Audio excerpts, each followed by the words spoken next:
All right, we are back for another exciting Applied MMT live stream. Welcome back, chat. Glad to have you all here. I love seeing the chat active before we even hit live.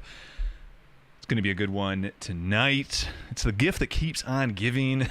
The Austrians keep coming after. We are back. And another exciting we're doing our best to defend what is right and true in this world. Give me 1 second here, and then we'll go ahead and get things rolling tonight. We get underway. All right, what's going on, chat? It's been a good week. It's been a good week. The Austrians win again. That is right. That is right, Boldly Pulpit. Every week, the Austrians just prove me wrong. I am teetering on the edge of giving up this whole MMT thing. Look, I know my calls for the last 2 years have been spot on, but their praxeology and logic has convinced me otherwise. That I've just been wrong.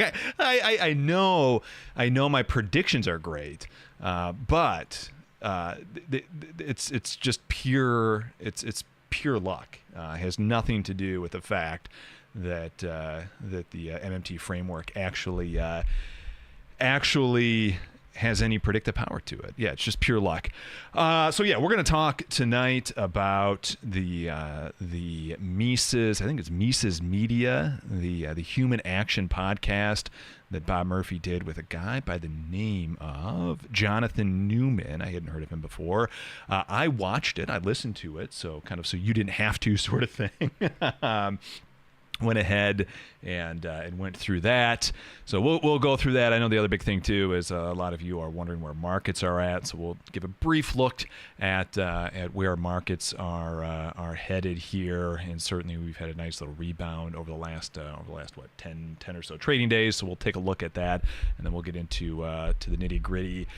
And see what we can do tonight, see what sort of damage we can do. I'm on a bit of a time limit tonight, so we won't spend too much time just kind of waiting for people to roll in. We'll just go ahead and get things underway. Chat, if you're watching this on Twitter, make sure you jump over to the YouTube side of things if you want to get involved with chat and you have any questions for us. And if you do have a question for me, make sure you put question in the question, and that alerts me in the question box, in the chat box, that I have a question. Gabe, I do see your question right out of the gate here, and I guess I can kick things off with this question before we get into everything. The modeling Douglas does look cool and useful. I still would be interested to hear what MMT thinks Japan did wrong the last 30 years. Gabe, I think the place that I always want to start is with the drive home point being that MMT is a framework for analysis, right? And that framework for analysis starts with this idea, for me at least, as I look at markets and I try and understand, as I build my framework for analysis and I try to understand what might happen with markets and where markets go. The main thing for me is that government spending is adding net financial assets to the private sector when it spends. That's to me, that's pillar one. I've repeated that a million times on stream, but it's really the most important thing. And what that simply means is that if the government didn't spend, there would be net savings. It's really the basis of it, right? And it's from that foundational reality that you can then start to understand each other cycle, each other dynamic that is emerging in an economy, right? And so that is step number one. And then from there, you have ideological ends, right? You have ideological ends is probably the most important way, or the best way I can put how you can go from there, because some people will say, I only want the private sector operating, and I want as limited as government as possible, and I find that ideologically the best moral outcome, or whatever argument you want to make. And so if that's where you're at, you can still use the MMT lens to understand that and kind of make an argument for that, right? I mean, a good example of this would be something like healthcare, right? You could say, yeah, we want to nationalize healthcare. We want a kind of a single payer model in the U.S., right? It's a very kind of common a lot of MMT proponents will say, look, we have the money to pay for it. which is like that's the correct MMT argument, right? Which is we can pay for it, but that doesn't mean that it's necessarily the right policy prescription, because we need to understand what real resources we have available in the economy, right? If there's only one doctor in the economy, we have a very scarce resource, and we could really get some price distortions and some sort of outcomes that wouldn't be all that advantageous, right? So that is a policy debate that needs to be had. My biggest drive home point, and a lot of kind of the main MMT drive home point, is when you get people out there like a Rand Paul or all these kind of Austrian types are like, oh, we're broke, we can't pay for it. These politicians, we're broke, we can't pay for it. That is just not true. That is absolutely not the case. We'll get into this later with regard to the debate between us and the Austrians, but the echo that has been heard for the last 50 years, and I saw this great tweet of a article cover, like a Time magazine cover, that were broke from 1972, right? I mean, we've been hearing this for 50 plus years in writing, and most certainly it goes back further than that in the media and whatnot, that we're broke and we can't afford it. That is just not true. That is not true. It's never been. And for anyone to just wash over the last how many ever 100 years that this refrain has been coming from the media is disingenuous. That has always been the refrain, that we can't afford it, but we can afford it from a financial perspective. There's no financial reality at play that makes it impossible for a country that issues its own currency, that taxes in its own currency, that doesn't borrow in some other currency to pay for something. But that doesn't necessarily mean that we want to do that. Again, if you're kind of more of a small government type, the argument you would make is, hey, the private sector oftentimes comes up with far more innovative creation. There is a creation destruction cycle that happens that is far better in the private sector than it is in the public sector. That's maybe not a risk you want in the public sector, and that overall, generally speaking, when you pull activities into the private sector, you have a tendency to kind of stymie growth and stymie innovation, and you need to be aware of that there is this mechanism that sets in the private sector where it is very kind of evolutionary in terms of how it plays out, right? It's a survival of the fittest. What does the private sector want that accurately and best allocates resources? So you can make that argument, and those can certainly kind of fight back and forth. But MMT is always the proper framework for analysis if you're going to analyze something, right? The Austrian school is not correct. It's going to lead you astray in terms of the outcomes that are possible, right? Same with the monetarists. Same with the neoclassical schools, and a lot of the kind of the Keynesian worldview that certainly permeates most of the monetarist and kind of Keynesian thought out there. They miss a lot of important things, and so the framework for analysis is just wrong, and they think that things can't be done because there's some sort of financial constraint that just doesn't actually exist. So, good question. Way to kick things off tonight. That's pretty good, and we'll go ahead from there and jump into some of the things I wanted to touch on tonight. I'm going to kick things off with where we are at with markets, and then we will get into the Bob Murphy Austrian debate. Markets. We've been for what are we at? Last 6-7 trading days. So effectively, last Friday we saw a pretty strong reversal rally, and then have been rallying ever since. So where are we right now? We had been looking for this pullback in general. Really, I was probably looking all the way back in March, thinking that we were close to a top. Ultimately, we did end up topping in early April, and then have been sliding for the majority of the month of April here. And like I said, on the 19th, we found that kind of what maybe might be a capitulation bottom here. And it's generally these sort of sell-offs that happen because of the tax drain in April do last into May. May historically is when the brunt of the selling is felt, but at this point, from peak to trough here, we're down almost 6%. So substantial pullback, given the size of the rally that we've had going all the way back to the end of October of last year. At this point, where are we at? I mean, a couple things to keep in mind here, and in fact, actually, right after I'm done with this, we're going to be recording our monthly outlook over at AppliedMMT.com. And actually, a little aside note here, probably the most common question I get regarding AppliedMMT.com is, hey, I'm not a terribly active trader, active investor. I don't know if I need weekly updates, the Discord server, all the active, all the tools for active traders. I just kind of want to understand where the flows are at and just a general idea of where markets are at. Is there a middle tier that you guys can create?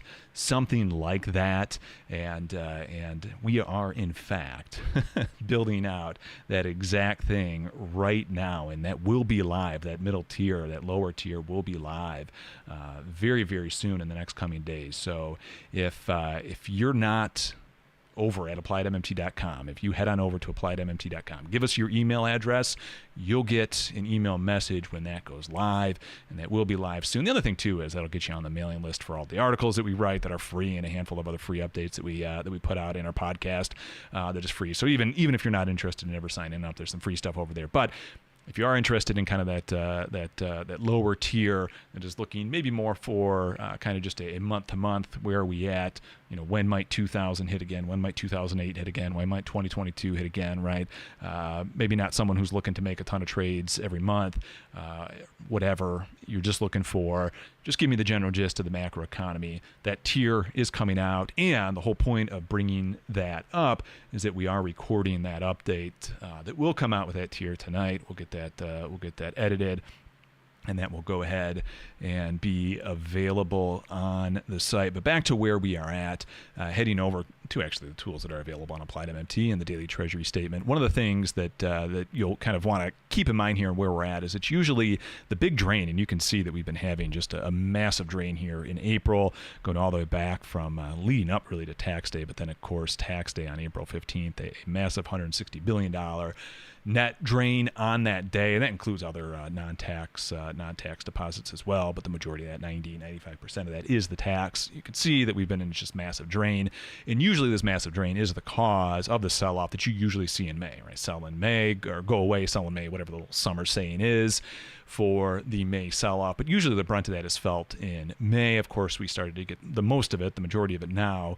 in April, and so the question is this done? Are we done yet? And what I can tell you is it's usually right around this time frame where we start to see the positive builds build back up, right? But it can linger into May. And one of the things that absolutely needs to happen is you need those underlying flows to really start to gain momentum, to really suppress volatility, to really kind of push the volatility spike that we've seen back down. And it's finally when you get that compression of volatility that is usually the signal that those underlying structural flows, which primarily right now are those fiscal flows, are back in force. And so all that being said, I think we're very close, but we continue to see very weak flows at this point, and are far from really reaccelerating. We will getting back into May, but right now things are still a little dicey. So just a couple other observations too. I mean, we're right at about a 50% bounce from that entire pullback from the high in at the beginning of April.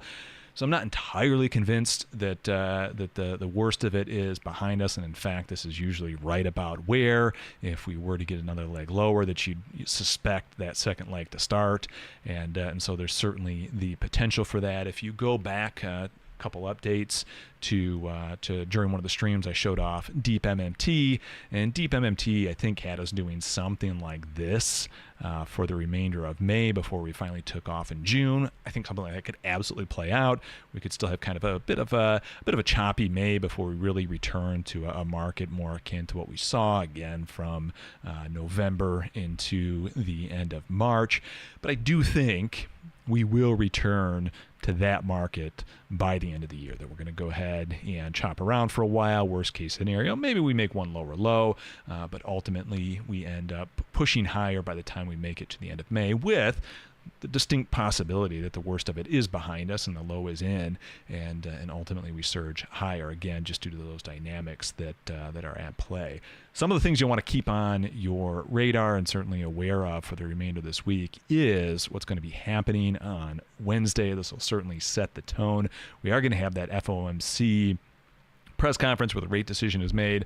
Now, if you go to the CME, watch tool, where it shows the odds, so the implied odds based on the Fed funds future data of will we have a cut or will we stay the same. If you see that, or if you check that out, you'll see that there's essentially no likelihood of a cut in May. Of course, this is what we've been expecting to this point. So it's not so much will they cut or not cut. The question is, what are they going to say after the fact? What's the press conference going to be? That's really the biggie, is the press conference that follows the Fed funds rate at this point of the Fed decision at this point, to see, are they going to set things up for the potential of no cuts this year, possibly even hinting at a hike. Again, at the start of the year, they were looking to 3 to 5. Then it was clearly defined at 3.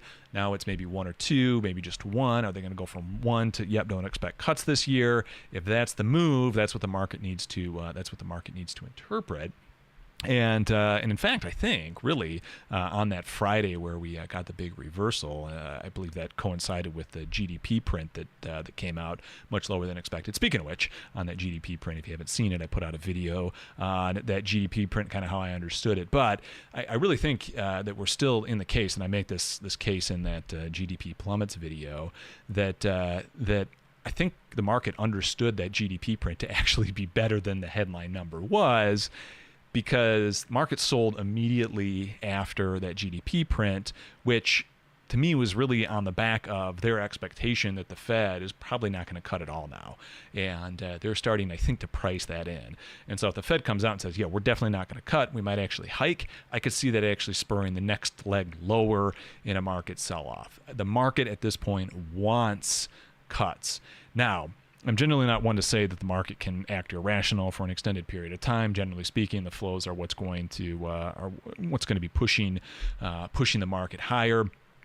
But there are certain mechanisms that market participants will do in terms of discounted cash flow or earning expectation, where the rate is baked into those expectations, and because of what I see as a not fully seen through equation, right, where they're not actually adding in what's happening with the additional interest income, they think those lower rates should add to higher earnings and their discounted cash flow analysis, or the cash flow analysis of that company, to a higher valuation of that company. And so generally speaking, in the very short run, you'll get a quick pop for that kind of resettling of that specific price level relative to the rate, that you'll see that initial move that might last, I don't know, a couple days, a week maybe, but then you get the resettling where the underlying flow takes over and it becomes kind of the predominant mover of markets. And so with that framework in mind, if the Fed comes out and says, we're not cutting at all, we might even hike, maybe not at the end of this year, but early next year,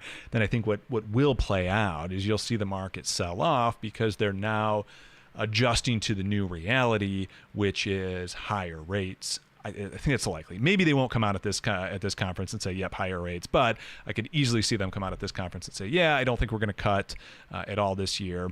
And if they say they're going to cut, then I would imagine that markets would pop off that, maybe a couple percent. They could start kind of the next rally. But then again, it would start the next rally, but then the underlying flows are what would take over. So I don't know ultimately what the Fed is going to do at this point. The GDP certainly was a bit of a curveball, but if you look underneath the GDP, things aren't maybe as bad as that headline number shows. Certainly the consumer is doing great. Certainly incomes are doing great. Inflation still remains very concerning from the Fed's perspective. Employment is very strong, and so I would imagine I would imagine that the Fed's seen all that in the way that they interpret the data. That it'd be hard for them to want to cut, but they could. The Fed is a fully autonomous and has kind of monopoly sovereign control over rates. They can do what they want for whatever reason they want, and the market will respond accordingly.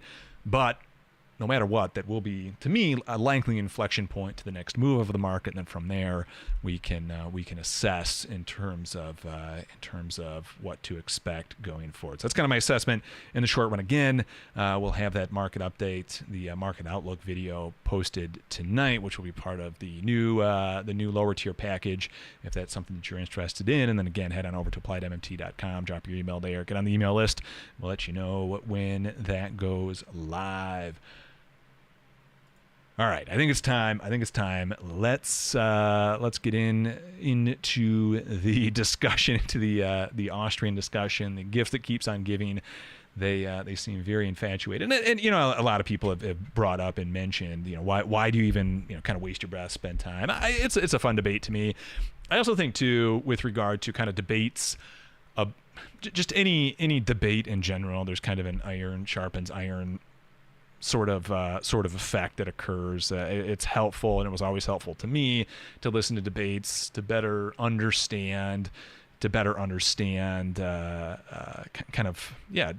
understand what it is that I believe and how I believe it and why I believe it. It was helpful to see different nuanced takes of how people are viewing things, and that would kind of give me a broader understanding of where I'm at. So I enjoy the debates. Some of the other side is not my type of people, but some of them are pretty cool too. So I don't mind the debates. I do want to pull this up real quick. We will get to this regarding the cheat code. Where's the endogenous component? We'll get to that. Glad you brought that up, Dan. We will. It's in my to-do list for tonight. Yeah, Gabe, that's the other thing too. It's good for engagement as well. A lot of people, especially in the finance world, love their Austrian economics. And as a former proponent of the Austrian school, and someone who kind of understood things first through the Austrian school and then kind of graduated to MMT, the Austrian school seems it's what I know, so it's easier to interact with. All right, so if you haven't seen it yet, I'll pull it up again. Over at Mises Media on YouTube, was MMT right about government debt? Like I said, it was Bob Murphy, and then Jonathan Newman, fellow from Mises Institute, going on about the post-pandemic track record of MMT with regard to the economy. Now, what I did listen to this all the way through, and there are some notes that I took. But what I also did is I asked ChatGPT to go ahead and summarize the main points. I thought this would be a little bit easier to go through if it summarized the main points, and we could kind of dive in from there. But before I do, one of the things that I wanted to touch on before we got into that part of it was there was this throwaway remark right at the beginning of the discussion from Jonathan Newman, and it really kind of got me here. And this, I just want a response, because the throwaway comment was, well, yeah, we always knew the government could just print whatever money it wants, but it debases the currency. And this part in particular always kind of grinds my gears, because maybe this is just because the Austrians have no desire to look at empirical data, right? They have their praxeology, they have their logic. It's true for them. It helps them understand markets. It's not about actually making predictions about where markets might head. It's not about forecasting. It's just about, does this make me feel good about how I'm interpreting the markets, right? Which is fine. I mean, if that's like, if you just need a framework for understanding economics, whatever.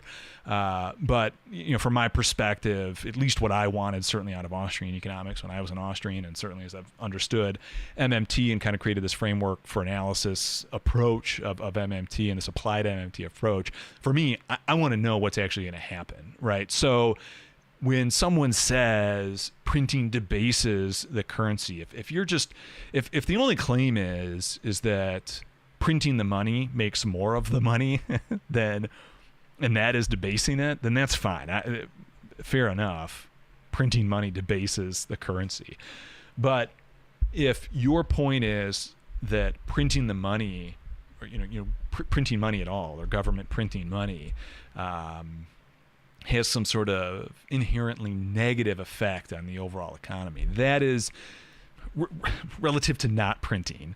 That is just an empirically false point to make, right? And again, like I said, maybe the point is just a very simple, no, all I mean by that is if the government prints, it creates more, and therefore that's debasing, then fine. You're right, that is debasing if that's how you're going to define debasing. But if debasing means you just don't, it's less value or whatever, I'm not buying that.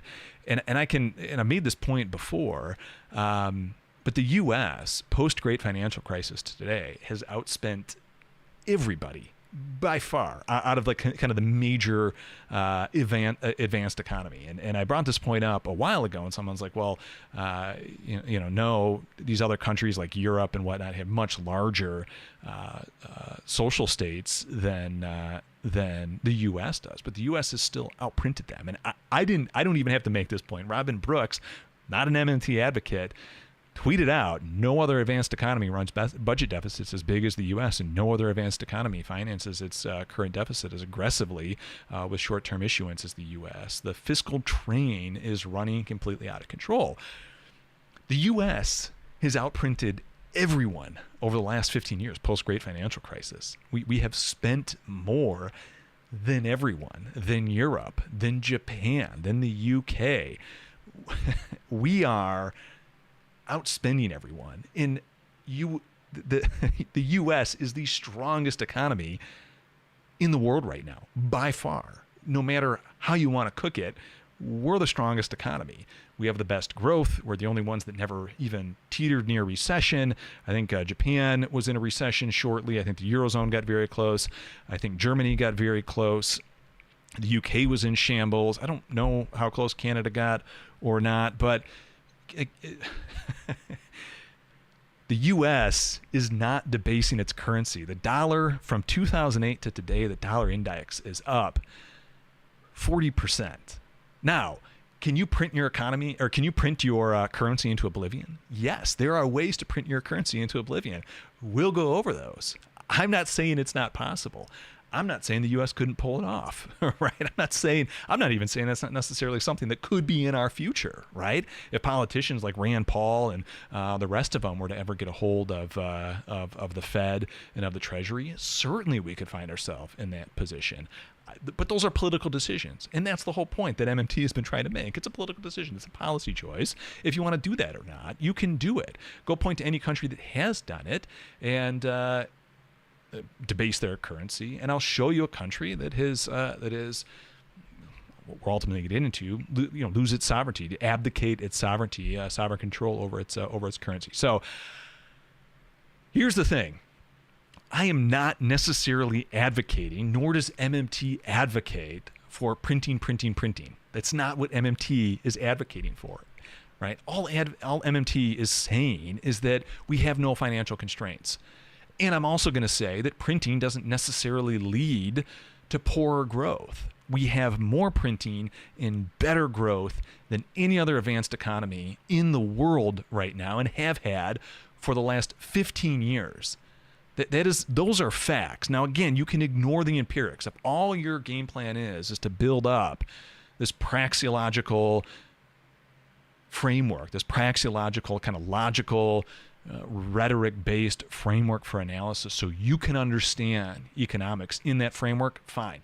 Have at it, right? But for those of us like myself who build models for hedge funds, who build models for other traders, other investors, right, whose aim it is to actually predict and forecast where markets are headed, we need an empirical approach. And consistently the empirical approach shows that printing leads to better growth given certain circumstances. Now, you can remove those certain circumstances, and I'll agree with you, you're not going to get better growth. But we'll go over what those circumstances are, and that to me is the big miss here. And again, the empirics simply show, and it's mind blowing to me. I imagine Robin Brooks is he's an American economist, right? The Brookings Institute. Like, how do you tweet that from America and not realize the frickin' irony? Like the U.S. is, as much as it struggled post-Great Financial Crisis, relative to the rest of the world, it has no struggle whatsoever compared to the rest of the world. Now, again, am I saying that we have the best economy ever? No. Could it have been better? Yes. Could you make policy decisions? Maybe the government overstepped at some point? Yes. But the point is, spending does not necessarily debase the currency. I had to get that off my chest. It is it's a ridiculous argument to make. All right, let's go over the entire thing, and again, we'll kind of go piece by piece here in terms of the debate that went on. And the other thing too, if you want to, I mean, you'll see that everything I'm going to go over aligned with the chapter notes as well. The first claim they had is that countries controlling their own currencies can finance their debts. This is the claim that they're going to try and refute by issuing more currency. This theory suggests that I'm going to zoom in on this, that such countries are not constrained in the same way households or businesses are when it comes to budgeting and debt. And then the host argued that MMT oversimplifies the complexities of the economic system by downplaying the risks associated with excessive debt and money printing, such as inflation and the potential loss of control for investor confidence. This whole idea of losing control from investor confidence comes up a few times, and I guess we got to get into it because all of this dovetails into the whole idea about what is generally thrown around as a monetary sovereign. So actually, let's jump to that point, because they do get onto that into point two. But this is the back and forth that I was having with Bob on Twitter, and I'm going to define a monetary. This is how I actually like to define it. Warren Moser's kind of critiqued me on this, and I appreciate his critique, and I think he's absolutely right here. Every country that issues its own currency is a monetary sovereign, right? Every country has the ability and starts off, the natural state is monetary sovereignty, right? That they are issuing their own currency to provision themselves for the functions that they want government to provide for the state. I'm not advocating for any functions necessarily. I'm just saying that when free people get together to elect a government to operate and provision itself for the functions that they have been voted in to do, they do this by issuing a currency and then taxing that currency back. That is the base state. From there, as long as you collect taxes in the currency that you issue, and only in the currency that you issue debt only in the currency that you issue, which you don't even have to issue that debt, but if you are going to fund your spending via debt, that you do that through only issuing debt in your own currency, and then you don't peg or back your currency by anything. Those are the three pillars of a sovereign or nation keeping its sovereignty. There might be a soft pillar, a fourth leg that would be not putting the interest rate above zero. We can get to that in just a second, but that would be kind of a fourth mini pillar. But those three pillars are the most important pillars. Now, you take any of those pillars out, right? You impose some sort of gold standard. And also, don't neglect the irony here, right? Limited government, the most limited state that government can start in, is with those three things remaining true, right? So if you like limited government, and that's your base case, is limited government provides better outcomes, better economic outcomes, which I don't like to get into politics, policy, ideology, but I think I fit generally. I want the most vibrant private sector. Actually, I'll explain a little bit in a second why I want the most vibrant private sector. But if that's you, the minute you impose a gold standard, you're imposing an artificial constraint. You're imposing an artificial financial constraint that didn't exist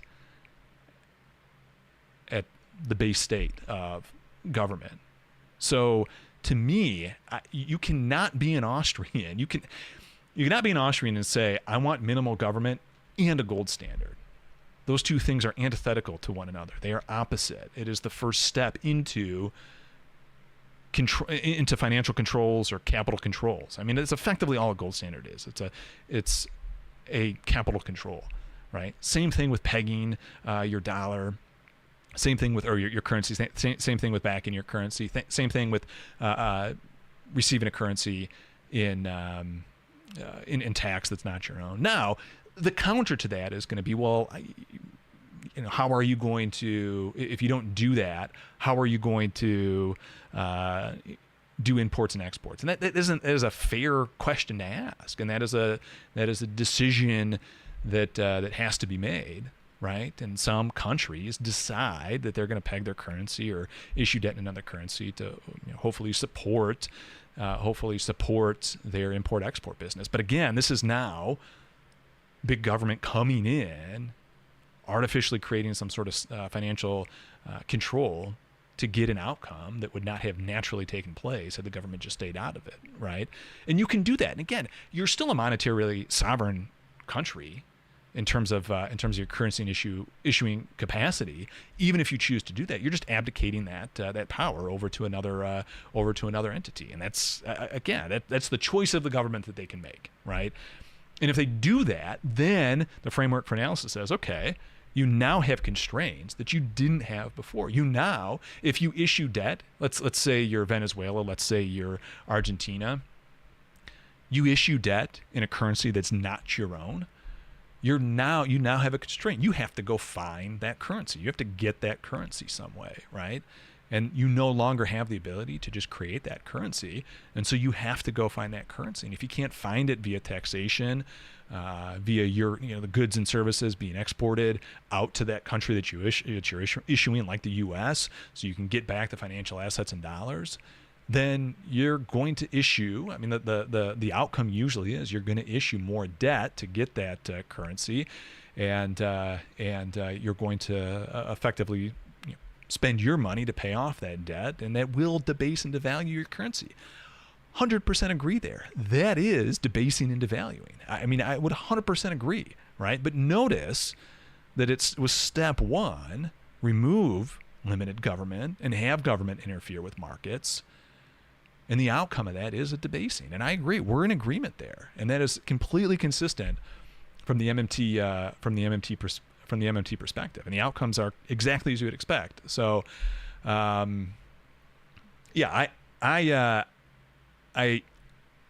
driven this point home, and I know Bob called me David Copperfield on this one when we were having our debate back and forth.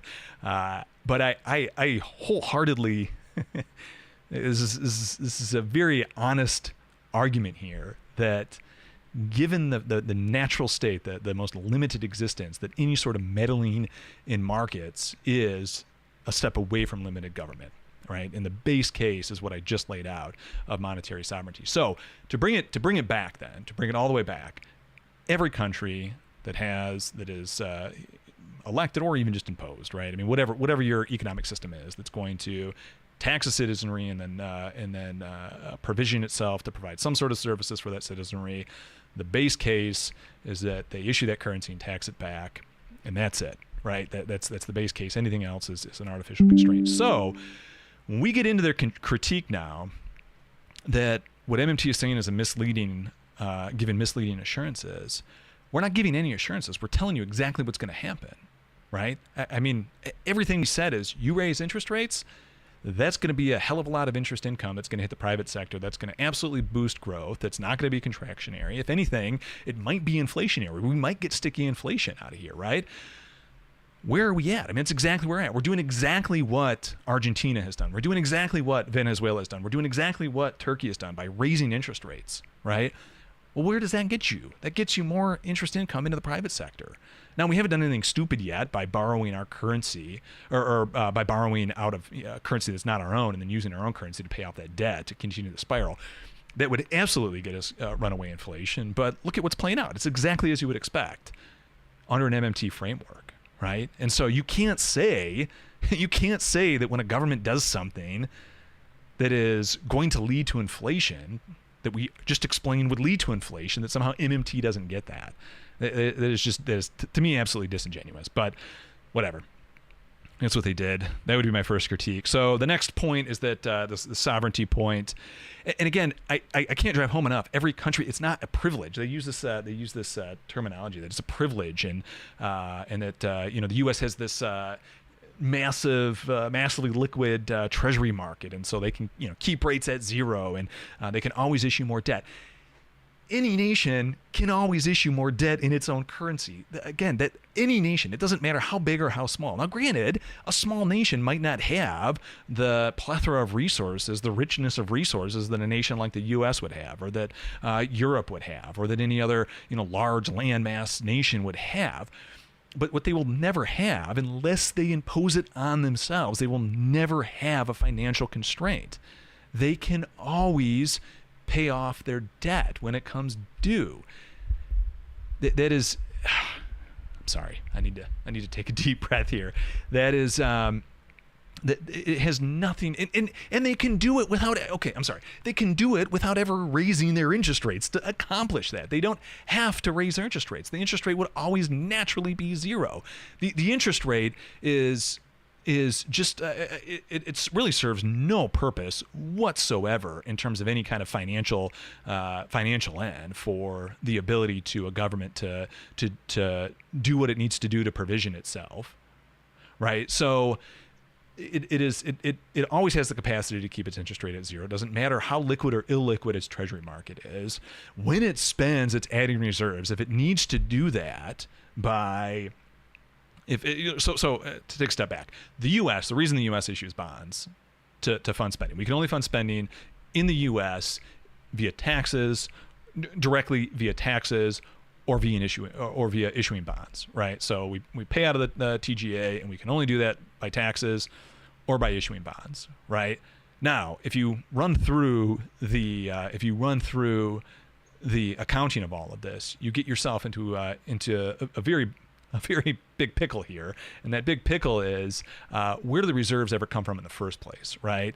Now, everyone in the Fed, everyone in the Treasury, they realize this reality, right? They realize that what Congress has imposed on the Treasury to spend through the TGA is not possible, right? So there is a workaround, and they also realize that it's just a legal imposition of a control, right? It's not echoing or it's not mirroring some natural law that's out there, right? That like the government has to borrow before it spends. It's because there's guys like Ron Paul, and whoever else before that are running around saying this is how things work, because they're just bad at accounting, that they don't understand that this isn't a step that has to be necessary, and because we all know it's not a step that isn't necessary, then they have workarounds. They have workarounds for that, right?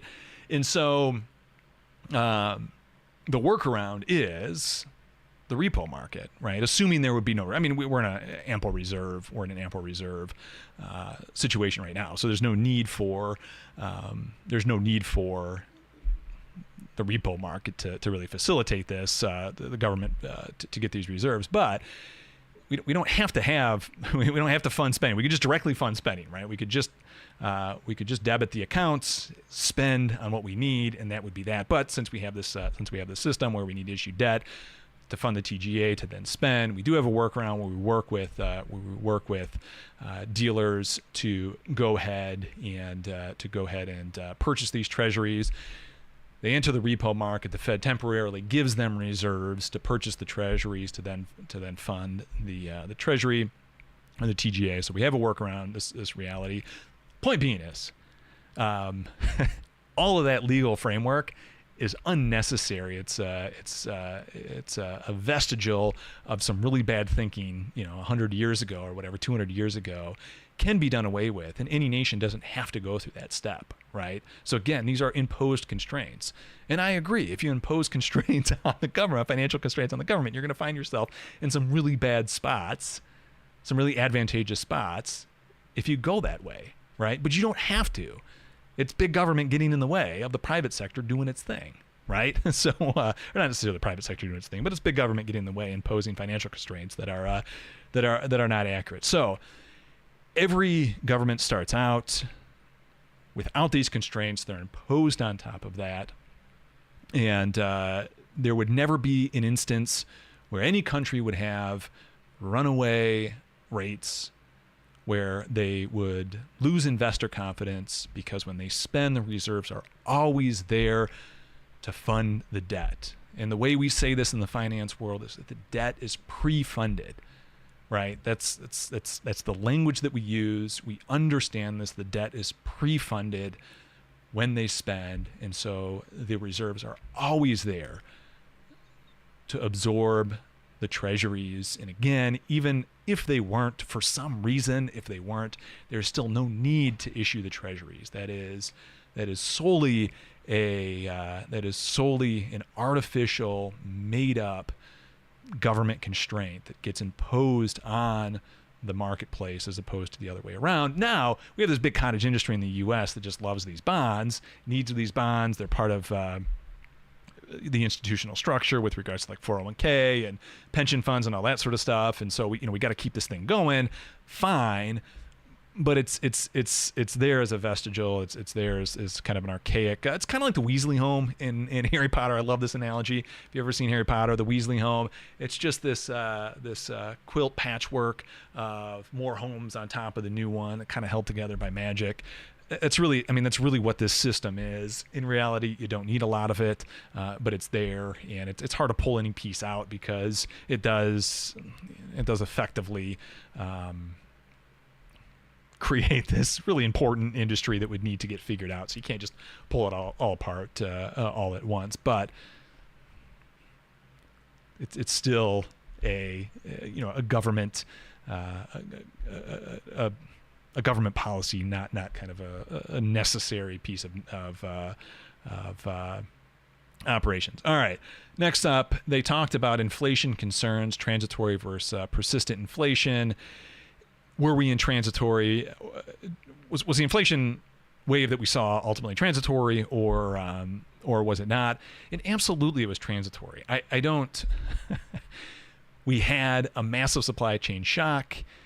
Inflation went up. Inflation went back down, effectively to the same baseline, and we did that all without a cooling of the economy, right? So to say that it wasn't transitory and that the drop in inflation was a cause of higher interest rates from that framework, you'd have to say that we got a cooling, but we never did. What we got is a resolution of supply chains. If you don't believe me, give me a second. I've showed this chart quite a few times in the past, but I will show it one more time if I can find it real quick. If you just simply highlight and correlate the supply chain with, if it loads, if Twitter will load it. Here we go. If you just simply overlay the global supply chain pressure index by the New York Fed and the CPI rate, it's very clear what happened in 2021 into 2022, right? We had massive shock after massive shock on the supply side. I've also posted, if you go into my Twitter feed and on the pinned tweet, I posted all of the research I've done using Granger cause, using convergent cross mapping, using the statistical tools that we should be using to determine forecastability and cost, to show that historically government spending is not causing inflation. Can it be a cause of inflation? Yes. But it's very, very minimal. In fact, Mark Dow, great interview that he did a couple weeks ago now over on the Forward Guidance, I think is what it is, the Blockwork, something like that, podcast. He made, it was a great argument where he laid out the math that even if you think that like government spending, that because the government spending was the main cause of the burst of inflation that we had, that it still only accounts for like 1.5% to 2% of the total increase of inflation, right? Or of inflation, right? So no matter what, I mean, inflation was relatively minimal because of the government spending, no matter how much you think the government spending was actually the cause of inflation, right? And I have no problem saying that had we not had that government spending, we wouldn't have had a major inflationary shock to the extent that we did. I agree. But, besides that point, historically, you can't find a connection, in other words, if you were to build a machine learning model to try and predict inflation, you're going to get essentially no information from government spending, right? At least in the U.S., you're not going to get that. There are far better features, far better factors that are contributing towards inflation. The number one is always supply. Is it the only one? No. Are there other confounding factors? Yes. But the number one is always supply. Always supply. That's what shows up in the data, consistently shows up in the data. And again, to dig at the Austrians, if empiricism isn't your thing, I get it. That's fine. And that's your own business, I guess. But if empirics mean anything to you at all, you'll see, and you want to do any forecasting, you'll see that it is the supply side that is generally the detectable element for forecasting inflation.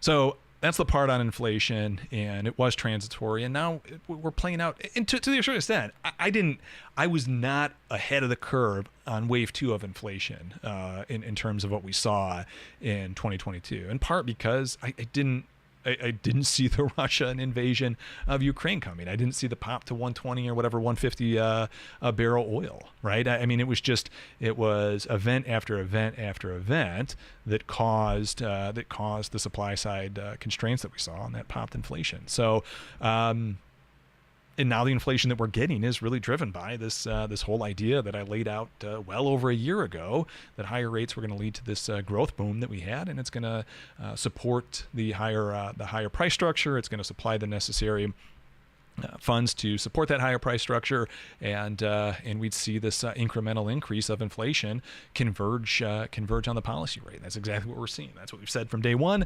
It's exactly what we're seeing play out. And again, this is, and to a certain extent, you could say that this is from kind of in a roundabout way, government spending causing inflation. But it's in line with what MMT would expect, right? Particularly when you raise the interest rate. That's the sort of inflation that you would see, right? Inflation and growth in this situation. So let's see. We'll go back to this, and then I'll try and hit on kind of the last few points here, and then I'll get to questions before I got to wrap things up. Building trust in the currency. Their whole argument is that the U.S. built trust and everything like that in the currency. We built trust the dollar is what it is today, in part because of the post-World War II rebuild, right? I mean, it's from a geopolitical standpoint, the U.S. came in post-World War II, did everything and anything they had to do to rebuild the world. They didn't look to conquer the world. What they did do is export dollars, and that dollar became the reserve currency of the world, which was probably a bad idea on the rest of the world, but regardless, that's what happened, and this Eurodollar system sets up, and the Eurodollar system in the post-World War II world has been the predominant feature of global economics. Everyone needs dollars, and that is why the U.S. is trusted, and to a certain extent, the U.S. has been, for better or worse, the policeman of the world. The U.S. has patrolled major shipping lanes. They've made sure that global trade can take place, and because of that, they got the spot. That's where the trust was built. It had nothing to do with the fact that for whatever, how many 100 years or whatever, we were on the gold standard and had recessions every 3 years like clockwork, right? That's not the trust that was built. The trust, and we've again in the post World War II era, we've outspent everybody. We've outspent everybody out of all advanced economies. We've just outspent everybody. And if you're going to sit here and say that we've built some trust by not spending, that is just not the case. Empirics matter. Empirics matter. Real economic impact. Debt versus taxes. I mean, they make the point that you're either got to spend or tax your way out of the debt, whatever. We've gone over that. I think the last thing that I really want to hit on here is really the final point, and it's a point that I kind of agree with, the very last point that they make. I do, yeah. Again, I had 2 more points. I just want to drive home one more point. Too much spending does not necessitate higher rates. Higher rates, the Fed is the monopoly price setter of interest rates. If the Fed came out tomorrow and said, we're going to a permanent zero rate, forever, we're making it law, we're never going to change our mind, the entire yield curve would collapse to zero, and it would be zero forever until there was a hint that that policy was going to change. Okay? Any country can do that if they want to, as long as they follow the 3 rules of a sovereign currency. As long as they keep that and they don't abdicate their currency sovereignty, they're going to keep that. And they can get the 0% interest rate if they want. There cannot be pressure to push interest rates above zero. As long as the government is spending and there's reserves in the system, it will always be zero, and it can't go above that. We can, if that's tricky to you, let's talk in the next stream. We'll go over to that. But that's a really important point. Any country can achieve that reality. The very last thing that I think that I wanted to hit on that they wrapped up. Actually, I think it was in the comment section. It was a fair comment. The end conversation, the potential feedback loops. Yeah, right here. Finally, at the end of all this gabbing, Jonathan Newman made the only important point. Government spending causes misallocation of resources. MMT simply gives another mechanism for this destructive process. MMT does not deserve this much discussion. It is mental garbage. All right. This is a point that I think every MMTer at least wants to get to, and that is that this is the discussion, right? Does it matter? Like, if the government is going to allocate resources, it's going to allocate it from the private sector. And this is why, all the way at the start of the stream, I mentioned this. This is why I want a very robust private sector. If you want a strong government, if you want a good government, and you're an MMTer, you want the strongest private sector possible, because it's from the private sector that you're going to be able to provision yourself, right? And you can say, and I mean, a great retort to this is, look at everything that NASA's done, right? I mean, look at the stuff we figured out just due to the James Webb Telescope, right? I mean, it looks like on KB 218, could have those numbers wrong on the exoplanet, right? I mean, it looks like we've likely discovered life on another planet, right? I mean, just it's a 50% chance, right? You look at all the things that we've done. I mean, you look at what Europe has done with the Large Hadron Collider, right? I mean, this is all government spending, great stuff. Great innovation that wouldn't have happened otherwise. These are insights that we wouldn't have known otherwise, right? This is a wealth of creativity and knowledge that we will build on for generations to come. But here's my Austrian counterpoint to that, and that is, we only have those great scientists, we only have those great minds because the private sector in the U.S. and because the private sector in Europe is so robust, right? We're only able to pull those minds. Those are private sector minds that come out of the private sector to provision the public sector, right? So if we want the best government possible, we need to be willing to have those debates, right? And I'm not an MMTer that is ever going to say anything like, yeah, let's just do let's public this, public that, public this, public that. Just we all just have this Santa's wish list of things that we should just pull into the public sector. We need to have well-informed debates, and I know that's Mosler's big point. Just have a well-informed electorate. That's all we need, is a well-informed electorate, and then let's have those debates. There are things that are probably better left in the private sector. There are things that maybe should be brought into the public sector. Maybe nothing should be brought into the public sector, right? Maybe we can just run everything out of the private sector, but maybe let's just have some judges and a legal system and a few other things in the private sector, right? In the public sector, right? We can have those debates. What we can't say is that we can't pay for it or that we have some sort of financial constraint. Those are the things that drive MMTers nuts. From my perspective, though, as someone who's trying to forecast markets, trying to understand where markets are headed based on this, right, is if you think, right, like Jonathan Newman says, like Bob Murphy says, that spending always debases the currency, right, what are you going to do, right? What are you going to do? How are you going to invest? What are you going to put your savings in, right?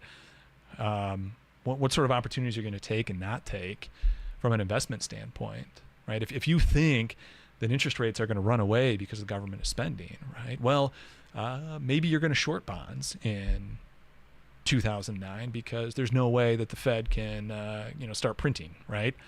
And that's your outcome. Maybe you're going to short the dollar in 2008, right? Because the U.S. has said they're going to outprint the rest of the world. Well, dollar's up 40%, right? You're constantly calling for market crashes because the yield curve is inverted, and that's telling you that investors are wary about the future, right?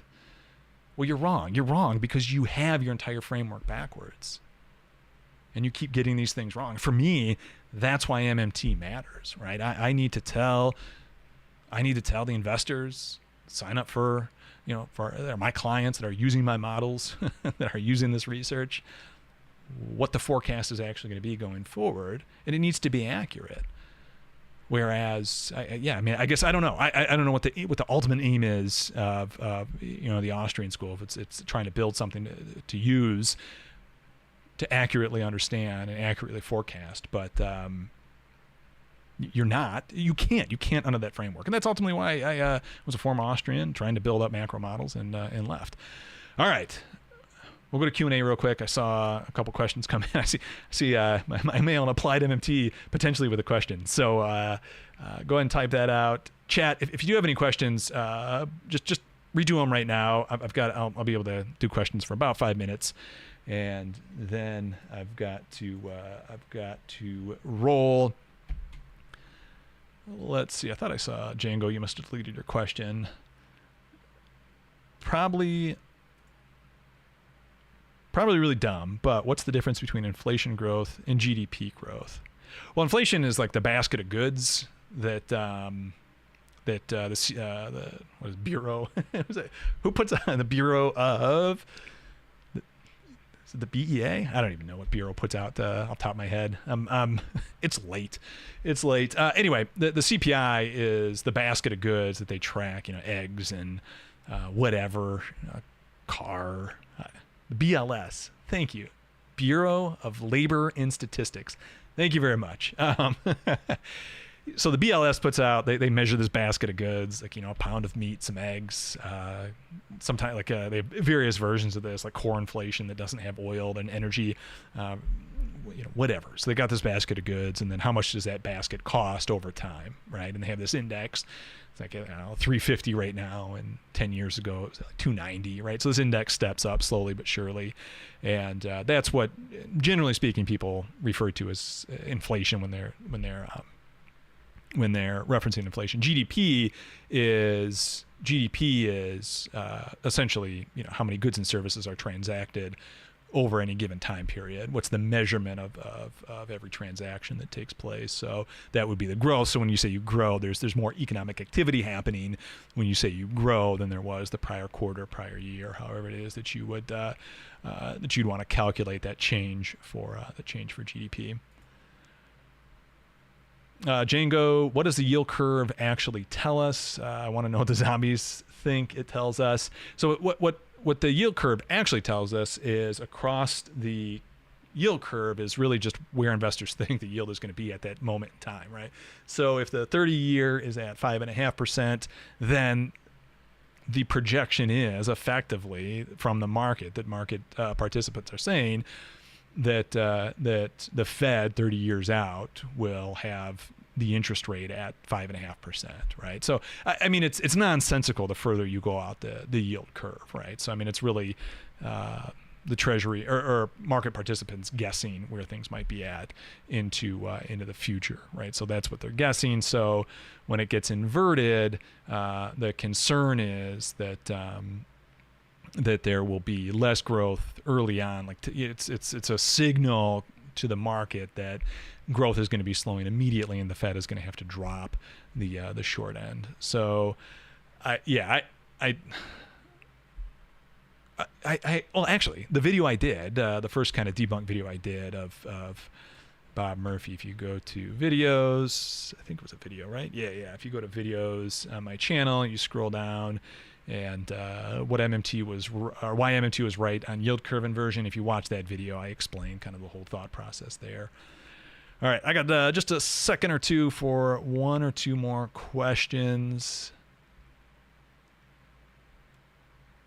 I thought the government provisions itself before taxes, so why do they need the private sector? Well, no. I mean, the government's going to say you owe me taxes, and then they're going to do the spending to provision themselves those resources. So I mean the call for taxes goes out first, I guess. All right, we'll go one or two more questions. Okay, so basically inflation and growth expectations, right? Yeah, I think we're on the right track. All right. That was a good one. That was a good one. Yeah, another good stream. Thanks everyone for joining. Actually, I have one other thing I got to hit real quick. I missed it. Django Geek, appreciate the super chat, man. Thank you very much for that. Yeah, I'll go tell it on the mountain. Keep preaching the good news of MMT. No Counter-Strike tonight. Work to get done. Like I said, work to get done right after this. We are going to we're going to be recording that new update over on AppliedMMT.com, which again, sign up over there if you're not. Drop the email if that is anything you. Again, the email is free. Obviously, we have our services that we provide for active investors and active traders. And again, as I mentioned, I mean that is for people who are actively trading. It's priced that way. But if that's something that's you're interested in, definitely check that out over there as well. I will buy a cup of coffee. Thanks Django. Or that is exactly what I'll be doing. Thanks again though, Django Geek. Thanks again everyone for tuning in. I'm gonna go ahead and wrap it up here. Have a great night, everyone, and until next time, good trading. Nelly, I love the hearts at the end there. Thank you very much. All right, take care.